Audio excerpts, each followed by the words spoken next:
took a photo of the stray dog expertly. Then, he posted a $50,000 missing dog notice posted on utility pole. Then he went to the third floor opposite, using his right hand to hold the scope as a sniper rifle, observing his target for assassination. He found that the target passed by here every day at a speed of 100 kilometers per hour. This road only requires him to hit the left front tire from 50 meters away. The target will be overly nervous and turn in the opposite direction. Finally, it hit the RV on the opposite side, after ensuring that the plan is foolproof. The next day, he stood in front of the window with a sniper rifle. Not long after, the target person appeared as expected. He suddenly looked across. He happened to see a mother and son walking out of the building. After a moment's hesitation, he aimed again. Wait until the other party arrives at the designated location. He pulled the trigger without hesitation.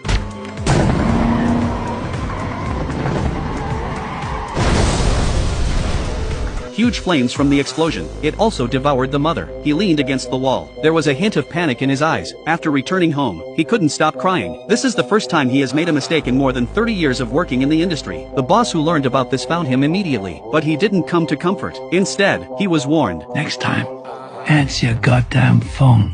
Did you get me? Yeah. Good. Although Mike agreed readily, but the boss still saw the retreat in his eyes, so he gave him a new task the next day. But this time there are no photos or information about the target person. He just wrote that his goal was to be at Rossi Cafe at 5 p.m. and the two words White River. Then he threw the note into the fire, after leaving a bag of dog food for the stray dogs. Then he left gracefully. Soon he arrived at the coffee shop. First, he skillfully placed the pistol on his waist. Then take out the phone and take a picture of each car's license plate. Then he walked into the house cautiously. Then start observing all the customers present. Lone man, back to the wall, view of the entrance, coat still on, bulge indicating shoulder holster. A couple, the guy also sitting where he can observe the entrance. He sits forward, tense, maybe pistol tucked in back. But when he saw the waiter coming out, he was stunned for a moment, because he just ran into her on the road when he was refueling. Mike remained silent, sitting in a position where he can observe the two men, then investigate each person's identity based on the license plate number. At this time, the waiter came over with coffee. He took the opportunity to ask the other party about White River's news. Do you know an area around here called White Rivers?